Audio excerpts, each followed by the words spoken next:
pourquoi quand tu étais dans l'équipe, tu n'as pas proposé d'abord toutes ces idées? On avait beaucoup d'idées. Il y avait trop d'idées. Oui, si je te parle de notre calendrier d'activité, il était long. Oui. Wow. Bon, tu vois grand et arriver devant le fait. Là, tu fais autre chose. Ça devient autre Tu chose. dis, ok, ça devient autre chose. Il y a des trucs que tu dois remanier. L'idée, parfois le fond de l'idée est toujours là, mais l'idée en elle-même n'est plus exactement la même. La même chose. Je me dis que la solidarité, ça passe par le sentiment d'appartenance. Oui. Et pour créer ce sentiment d'appartenance, quoi de mieux que de passer du temps ensemble et de soutenir les autres. Parce que je me dis, dans ce qui nous concerne directement, parce que d'une fait, nous sommes les ambassadeurs de notre pays ici au Canada, donc ayant une bonne image, comme ça on se dira que les Congolais sont des bonnes personnes. Salut tout le monde. Salut madame, ça va bien? Ça va bien et toi? Très très bien. Tu sais pourquoi nous t'avons aujourd'hui sur le podcast, c'est puisque tu t'es présente au poste de présidence pour l'Association des étudiants congolais. Ouais. Donc nous avons désiré avoir tous les candidats qui passent aussi sur cette chaîne pour vous entendre parler aussi, qu'on parle aussi un peu de votre vision, de ce que vous comptez faire pour l'association, et même parler d'abord aussi du présent, comment va l'association, puis qu'est-ce que vous comptez améliorer par la suite. Donc avant de commencer même à parler de l'association comme telle, on va peut-être un peu parler de toi un peu, de ton parcours. Qui es-tu? Du coup, moi, je m'appelle Gabrielle Bimpalou. Je suis étudiante de dernière année en sciences politiques avec option coop. Qu'est-ce que je peux dire de plus? Je peux dire que... Rassure-nous, moi, tu es congolaise. Oui. C'est la première question à poser. Je suis congolaise, bien que, honnêtement, je n'ai pas grandi vraiment au Congo. J'ai quitté le Congo quand j'avais 10 ans. Oh, ça date quand même. Ouais. J'ai fait une bonne partie de mon enfance, mon adolescence entre la France et le Canada. Ok. Yeah. Ok. C'est un peu ça. Qu'est-ce que je pourrais dire? Oh, j'ai beaucoup d'ambition pour l'avenir. Ça, c'est clair, on en parlait avant. Apparemment, tu as beaucoup d'ambition pour l'avenir. Mais concernant d'ailleurs quoi ici, à tes ambitions? Ça va un peu dans tous les sens. Des ambitions à l'université en tant que telle, avec l'association des étudiants congolais par exemple, mais aussi en termes professionnels. Comme j'aimerais bien devenir, mon but ultime, devenir diplomate. Pourquoi pas présidente du pays? Pourquoi pas présidente, oui. Ouais, c'est un peu ça. Et actuellement, je touche un peu à tout. Je suis dans des organisations, enfin une organisation qui a été créée par un ami. Ok. Ça s'appelle GlowF Organization. Et j'ai aussi entamé la création d'une organisation congolaise pour venir, qui a pour but de venir en aide justement aux personnes démunies, les familles, les familles monoparentales, les étudiants dans le besoin. Et tout. Ah ok, tu es pas mal impliqué. Et sur les campus ici, depuis que tu es étudiante à l'Université d'Ottawa, tu as déjà été impliquée dans quelle association ou dans quel, c'est pas moi, club ou quoi? J'ai été dans le club de la simulation de l'ONU, celui de la simulation parlementaire aussi. Ah ok. J'ai aussi été dans l'association des étudiants congolais. Il y a un club où j'ai été également, mais je ne sais plus quoi.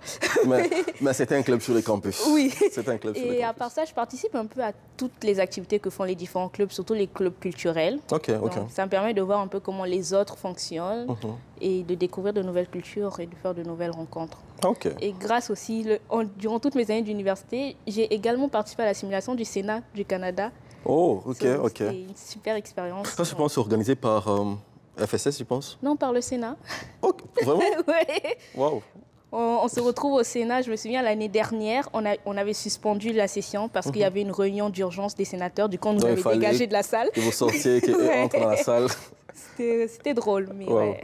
Intéressant. Tu as dit que tu étais aussi déjà dans l'association des étudiants congolais. Ouais. Tu as commencé quand avec l'association des étudiants congolais? Bonne question. Ça date, je pense, quand même. Ouais. Je pense que la première fois que je suis rentrée dans l'association, c'était en 2022. Je me souviens plus à quel poste, je pense événementiel. Mais j'ai pas duré parce qu'après j'ai été prise par les cours et aussi parce que j'ai pas suivi le changement, le changement de l'équipe. J'étais pas trop à fond dedans. Un peu perdu. Ouais. Et du coup, je me suis également aussi représentée l'année dernière en tant que secrétaire à l'engagement communautaire. Ah ok. Et comment ça se passe actuellement dans l'association?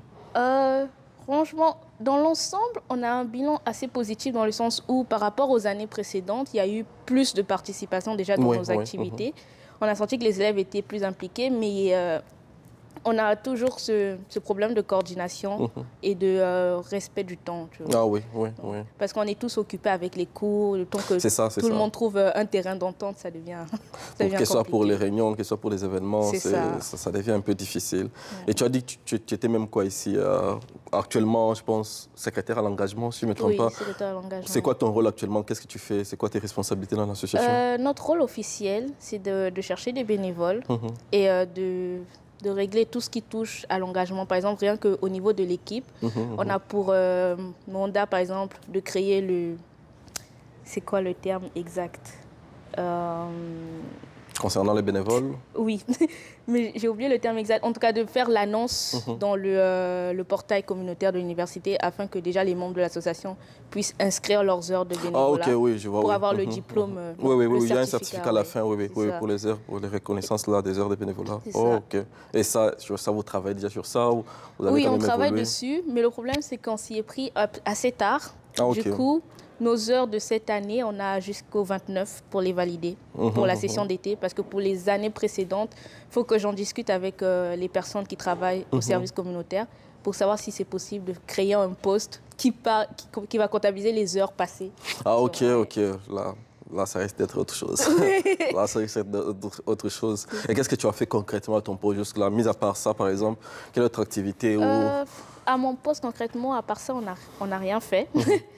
Parce que c'était vraiment chercher des bénévoles et vu qu'il y a de la participation, mais pas assez pour avoir besoin de bénévoles. Oui, je vois, oui. Du coup, on n'a pas vraiment fait quelque chose, mais à la place, on a contribué à l'organisation des différents événements que l'association a fait, comme l'Open Mic et le panel qu'on a eu pour parler de la guerre au Nord Kivu. Ah oui, ok, je vois. Ok. Et qu'est-ce qui fait à ce qu'il n'y ait pas autant d'événements, par exemple, organisés par l'association? C'est une bonne question. Je pense personnellement que c'est d'une part la communication, parce que quand par exemple on a un événement, si je me base sur ce que j'ai vu des autres associations où ça a marché, c'est le fait de tout le temps rappeler. Tu vois, comme un peu quand on voit dans les statuts, quand les gens, c'est leur anniversaire, ils mettent jour J ou un truc.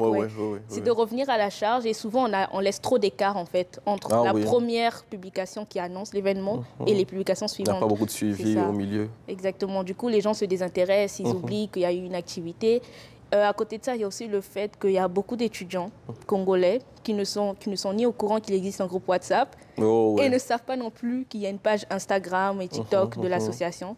Et pour cela, je pense que l'idéal, ce serait, si possible, dans la mesure du possible, dès la première semaine, durant la semaine 101, faire un peu le tour des classes. Pour annoncer un peu l'association. Pour annoncer, mettre les liens pour que plus de gens adhèrent, comme actuellement dans le groupe de l'association des étudiants congolais, le groupe WhatsApp, si je ne me trompe pas, il y a 77, 76 de personnes dedans, alors que les étudiants congolais, on est nombreux à l'université. Il y en a quand même beaucoup à l'université d'Ottawa. On est parmi les plus grandes communautés africaines ici, je pense, à l'université. C'est très loin de la représentation des étudiants. Oui, ça c'est vrai. Et qu'est-ce que toi tu comptes, d'abord juste concernant les événements, quels événements tu comptes par exemple mettre en place si jamais tu étais élu par exemple? Oh, la liste est longue. Mais donne-nous au moins 2, 3, par exemple 4 qu'on pourrait, on peut se dire, ok, si Gabriela passe, on sait techniquement qu'il y a ça. Bah déjà, les événements que j'aimerais faire, c'est des événements culturels, comme par exemple, dans mes expériences académiques passées, comme en France, j'ai été au conseil de la vice lycéenne et aussi au conseil d'administration. Et j'ai constaté que les événements culturels qui réunissent par exemple les différentes cultures, où chacun présente qui il est, tel que faire, j'aurais dit une sorte de spectacle. Ah oui, quand même. En gros, où chacun vient présenter une culture purement de chez lui. Par exemple, on va dire, on fait un spectacle où on présente les grands rois, genre on choisit un roi, le plus grand qu'on a eu, par exemple, on va dire au Royaume Congo, et l'une des plus grandes reines, et ils vont être là, genre sur scène, ils vont faire un peu les rites que font les rois, et les gens qui vont danser, des trucs comme ça. C'est intéressant ça. J'ai aussi pensé à faire d'autres journées, comme par exemple pour les femmes, genre des moments où elles discutent entre elles pour savoir comment elles font, comment ça se passe, des moments de leadership pour apprendre à se développer, à s'épanouir soi-même. J'ai aussi prévu des activités comme, je sais pas, juste des trucs pour augmenter la solidarité entre Parce que je me dis que la solidarité, ça passe par le sentiment d'appartenance. Et pour créer ce sentiment d'appartenance, quoi de mieux que de passer du temps ensemble et de soutenir les autres. Lors de différentes activités, on sera obligé de se réunir, comme des soirées cinéma ou des événements qu'on a vus qui marchent, comme les open mic, les galas, et trucs comme ça. Intéressant. Mais ma question, c'est pourquoi quand tu étais dans l'équipe, tu n'as pas proposé d'abord toutes ces idées? On avait beaucoup d'idées. Il y avait trop d'idées. Oui, si je te parle de notre calendrier d'activité, il était long. Oui, wow. Il y avait beaucoup d'idées, mais c'est vraiment le temps qui nous a manqué, parce qu'on n'était pas très à cheval. Parce que la question, peut-être que quelqu'un voudrait, je fais l'avocat du diable, quelqu'un pourrait se poser, c'est OK, elle était dans l'équipe depuis 2022, elle avait quand même des belles idées, entre guillemets. Ici, d'abord, on parle des événements et autres. Mais pourquoi est-ce qu'on avait jamais proposé ces événements-là, ou peut-être pourquoi on n'avait pas forcé à ce que, par exemple, les autres membres de l'association, par exemple, prennent ça en compte pour vraiment mettre ça en place? Why? What happened? On ne peut pas forcer. Bon, déjà, faut forcer. On ne peut pas forcer. Une équipe, c'est un vote. On est en démocratie. On vote pour l'idée qui remporte le plus de voix, celui qui va intéresser le plus de personnes. Et aussi parce que là, je parle d'une perspective par rapport à mon entourage, aux gens que j'ai vus, que j'ai fréquentés, aux trucs que j'ai vus. Mais il y a des perspectives parfois qui seront mieux et l'équipe, c'est à ça qu'elle sert. Je peux proposer une idée, mais s'il y a une idée, par exemple, qui est plus faisable en termes de coût ou en termes de temps, bah, c'est sûr qu'on va prioriser l'idée qui est plus faisable. Donc, c'est plus à cause de ça. Mais aussi parce que, franchement, quand tu proposes une idée, souvent, tu vois grand et arriver devant le fait, là, tu es perdu. Ça devient autre chose. Tu dis, OK, ça devient autre chose. Il y a des trucs que tu dois remanier. L'idée, elle est... Parfois, le fond de l'idée est toujours là, mais l'idée en elle-même n'est plus exactement la même. La même chose. Ça, c'est vrai. Mais on espère peut-être que si jamais tu es élu, on aura plus d'événements pour l'association des Congolais. Mais je pense que, je sais pas, j'ai confiance. J'ai vu l'évolution de l'association et je pense que plus on avance, plus l'équipe qui se forme au niveau de l'exécutif, des membres exécutifs, est vraiment efficace et très motivée. Très motivée à aller de l'avant. En tout cas, je pense qu'on va vers le mieux, donc. Espérons que vous allez aller de gloire en gloire. Espérons qu'on ira de gloire en gloire avec l'association. Et la côté gouvernance, c'est qu'apparemment, tu es aussi l'association, d'après ce qu'on m'a laissé comprendre, des ondits. C'était juste des ondits comme ça. D'après ce qu'on m'a fait comprendre, c'est qu'il y avait un problème là aussi d'implication aussi des membres de l'exécutif, ce qui faisait aussi que ça bloquait aussi beaucoup de choses. Oui. Toi, une fois... Si jamais tu es élu présidente, une fois présidente, par exemple, en termes de gouvernance, en termes de gestion de l'association à l'interne, qu'est-ce que tu comptes mettre en place pour te rassurer que, par exemple, les personnes qui seront avec toi dans l'équipe seront au top, entre guillemets, quoi, ici, de leur motivation, vont au moins se donner les 101% quoi, ici, qu'il faut pour que l'association aille de l'avant? 101%, waouh! Yes! Il ne faudrait pas qu'ils donnent 100%. Il faut qu'ils donnent tout. Bah, il y a un truc que j'ai essayé avec Glow Health Organization, c'était de mettre en place un calendrier des rencontres. C'est-à-dire, on prévoit en avance la rencontre, on va dire 1 mois, 2 semaines avant, pour s'assurer, pour voir déjà qui est disponible par rapport à la rencontre, parce que ça nous laisse une marge, en fait. C'est ça. Parce que surtout en période d'examen, c'est là où ça devient très compliqué. Et je pense que l'idéal pour s'assurer que déjà les membres de l'exécutif, eux, soient impliqués, et que les étudiants soient impliqués, ce serait d'arranger des activités, mais ça, il faut vraiment réviser le calendrier scolaire. Ah oui, pour que ça s'aligne aussi, qu'il n'y ait pas des examens en ce temps-là, qu'il n'y ait pas... Pour pas que ça tombe au moment de stress où chacun aura plein de trucs à faire à côté, mais aussi sensibiliser. Parce que peut-être rappeler assez souvent aux membres de l'exécutif que l'association, c'est notre image aussi quand on renvoie auprès de tous les autres étudiants de l'Université d'Ottawa, comme... depuis que je suis dans l'association, ou même avant, ce qui revient souvent de la part des autres associations, c'est que les Congolais, on ne les voit pas.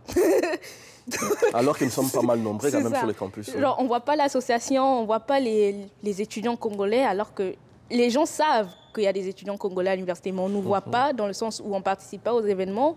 Même quand des autres associations comme l'association des étudiants ivoiriens fait des activités, on n'est pas souvent là. Représenté, oui. C'est ça. Donc déjà, l'idéal, ce serait qu'on ait plus de représentants, rien que pour montrer qu'on est là, on soutient les autres, et en soutenant les autres, on sera aussi soutenu en retour.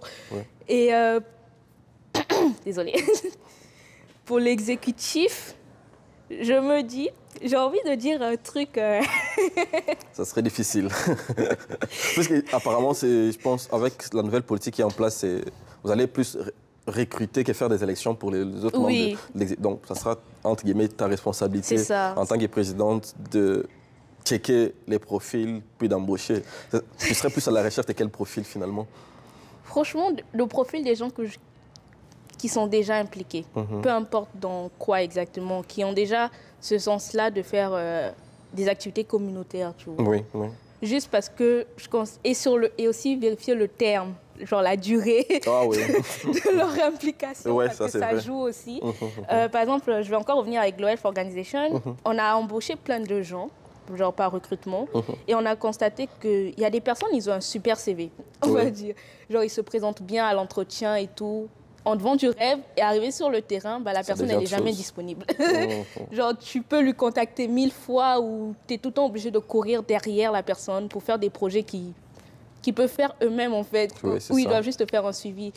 Donc, je pense que c'est vraiment sur ça qu'on va miser, sur des mises en situation pendant les entrevues, pour s'assurer d'avoir vraiment des personnes au taquet pour l'association, en fait. Et des personnes qui ont une vision. Bah, je dirais surtout dans l'embauche, des personnes qui partagent une vision similaire. Dans le sens où, supposons si moi je vois l'association des étudiants congolais devenir un grand emblème de la diversité à l'Université d'Ottawa, ben, je ne vais pas prendre quelqu'un qui se dit on va juste faire deux, trois activités dans l'année. Ça c'est vrai, c'est contradictoire. C'est ça, je veux prendre quelqu'un qui vise le même niveau pour l'association et qui se sent concerné par les problèmes des étudiants. Ah oui, ça c'est vrai, ça c'est vrai. Mais là aussi des problèmes de la... Je ne pense pas que ce soit juste l'association des étudiants congolais, mais de toutes les associations, c'est aussi les financements. Comment trouver l'argent pour faire vos événements? Comment trouver l'argent pour financer votre roulement? Où est-ce que tu comptes trouver l'argent? Bah déjà, il y a le financement que l'université propose. Mais est-ce que vous obtenez toujours ça? Ça, c'est une autre question. Tu peux toujours l'obtenir si tu t'y prends à temps. Si tu t'y prends à temps, ça c'est vrai. Si tu t'y prends à temps et que tu as bien détaillé vos dépenses, à la limite, j'ai envie de faire l'avocat du diable et de dire exagérer un peu les prix pour être sûr d'avoir de l'argent de côté dans les caisses après. Mais j'ai aussi pensé au fait de peut-être rendre certaines adhésions ou l'adhésion, j'ai envie de dire payante ou au choix des contributions. Des dons qui peuvent être faits via le... Ok, ça c'est vrai. Parce que la plupart des associations sur les campus, très souvent, elles ont des belles idées en ce qui concerne les événements et autres, mais ce qui parfois manque, c'est l'argent. Toujours. Là, quand il faut organiser des événements, il faut louer des salles, il faut la nourriture, il faut ça, il faut ça, il faut ça. Mais je pense que pour combler ça, il n'y a pas un truc qui peut vraiment combler le financement, sauf si il y a aussi le fait d'avoir des partenaires. On peut trouver des entreprises ou des partenaires financiers qui peuvent nous aider dedans. Mais de mon expérience, c'est clair que l'exécutif sera obligé de sortir de sa poche. Mais est-ce que l'ambassade, par exemple, ici, vous a déjà aidé aussi par rapport au financement? Oui. Je pense que ce serait aussi créer peut-être juste des événements un peu de manière pérenne pour qu'ils financent aussi certains événements. Oui, ça peut être une bonne idée, mais je me dis qu'il ne faudrait pas trop qu'on devienne une charge pour eux non plus, tu vois. Parce que c'est vrai qu'ils sont là pour aider les étudiants, mais si on commence à trop compter sur eux et que, par exemple, à un moment donné, il y a un retard dans le moment du paiement, ça va beaucoup coincer. Comme récemment, on a eu un financement de la part de l'ambassade, justement, pour organiser le gala. Vu qu'on ne l'a plus fait et qu'on va faire une autre activité à la place, les fonds sont restés dans le compte de l'association pour justement financer nos prochaines activités. C'est ça. Ah, ok. Ben, ça, c'est... Les financements, c'est quelque chose sur lequel beaucoup d'associations c'est pas mal difficile. C'est pas mal difficile. Je connais quand même beaucoup d'associations, des présidents des associations qui ont des belles, parfois même faire payer des billets pour les événements, c'est aussi un problème. Les gens ne viennent pas. Si le billet dépasse un certain montant, tu es sûr qu'il n'y aura personne. Mais sauf que parfois, c'est nécessaire. Comme le bal des sciences sociales, chaque année, c'est 125 $ le billet. C'est beaucoup. Mais il y a toujours du monde. C'est ça. Donc, je me dis que ça dépend vraiment aussi de, peut-être, comme j'ai dit, donner ce sentiment d'appartenance. Je me dis que le sentiment d'appartenance pourrait aussi pousser les gens à participer, même si le prix est assez élevé. Genre les montrer le pour et le contre, qu'ils ont plus à gagner en participant. Bon, ça c'est clair, ça c'est vrai, ça c'est vrai. Mais en tout cas, c'était une belle conversation. On est presque déjà en train de tendre à la fin. On a un peu parlé de tout et de rien en un laps de temps. Mais s'il fallait, entre guillemets, pour toi, résumer un peu ton expérience actuelle avec l'association des étudiants congolais, puis en même temps aussi te projeter dans les futurs si jamais tu es élue présidente, ce serait quoi d'abord ton expérience actuelle, ce que tu vois comme problématique actuelle dans l'association, puis aussi ce que tu comptes peut-être apporter comme solution par après, une fois élue? Honnêtement, les problématiques claires que je voyais dans l'association, c'est ce dont on a déjà discuté, comme le manque d'implication, le retard dans la gestion du temps, on va dire. Oui, ça c'est vrai. La gestion du temps et le fait de ne pas avoir beaucoup de communication. C'est ça. Et je me dis que pour remédier à ça, franchement, si on arrive à trouver des personnes qui ont de l'expérience dans chacun des domaines, genre concrètement, ça peut vraiment aider. Mais je ne me voile pas la face. Je pense que la clé, c'est la discipline. Et je pense que c'est ce qui revient toujours. Et tous les candidats, je pense, on va parler vraiment de la discipline, être derrière les gens, faut vraiment s'assurer que les choses se fassent à temps et dans les temps. Et je me dis que le chef a la responsabilité de s'assurer que tout se fasse à temps. C'est un peu ça. Courir derrière les autres, peut-être mettre la pression ou dire on va taper sur la main si ça continue, mais on verra bien. Il faudra sanctionner. Oui, c'est ça. Les sanctions aussi, c'est pas bien pris. Pas bien. S'il faut commencer à renvoyer les gens chaque 2-3 mois. Bon, renvoyer peut-être pas. Peut-être on va dire les sanctions du style... vu que tu n'as pas fait le truc à temps et qu'on a pris du retard dans la réservation de la salle, tu vas payer plus cher. Oh bon, ça c'est vrai, ça c'est vrai. Ça va aussi motiver les équipes, ça c'est clair. Ça va aussi motiver les équipes. Mais en tout cas, on te souhaite en tout cas tous les succès en tout cas. Et je pense que les votes, ça commence quand? Du 18 au 19 le vote et la fin de la période électorale, on va dire, ça c'est vendredi le 15. Le vendredi, ok. Et j'espère en tout cas que ce soit pour toi, tout comme pour tous les autres candidats, vous allez quand même avoir plus, comment on peut dire, des gens qui vont voter. Ça va aussi montrer que les gens étaient impliqués dans les processus, en tout cas. Honnêtement, c'est ça qui m'inquiète actuellement. C'est pas tant le fait d'être élu ou pas élu, c'est plutôt le taux de participation qui m'inquiète. Ça, c'est vrai. Les taux de participation, c'est quelque chose sur lequel il faudra beaucoup travailler. Mais j'espère qu'au travers aussi de ces vidéos, les gens aussi vont apprendre qu'il y a les élections, en tout cas. Donc, je pense que c'est quoi les processus pour être à mesure de voter, c'est quoi les processus à suivre? La première règle, c'est d'être inscrit en tant que membre de l'association. Normalement, c'est ouvert à tous, donc on peut être de n'importe quelle communauté. Tu peux t'inscrire en tant que membre et voter. Et les liens, normalement, pour les élections seront bientôt disponibles concrètement. Alors, en tout cas, sur les pages Instagram de l'association des étudiants congolais, vous allez voir tous les détails, puis vous pouvez vous inscrire pour pouvoir être à mesure aussi de voter en même temps.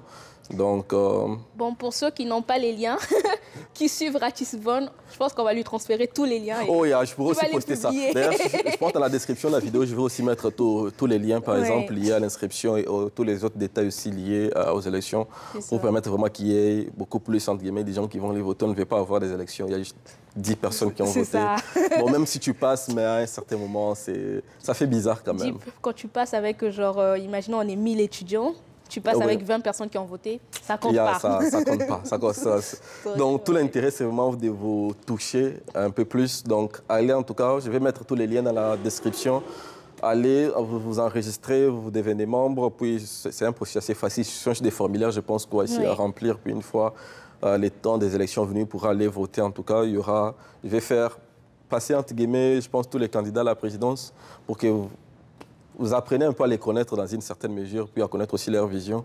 C'est aussi une façon pour moi, entre guillemets, de vous booster, de vous demander d'aller participer et voter. Donc, tu avais un mot de la fin? Est-ce que j'en ai un? C'est une bonne question. On sait déjà qu'il faut, tu vas demander qu'on a été voté. C'est assez naturel.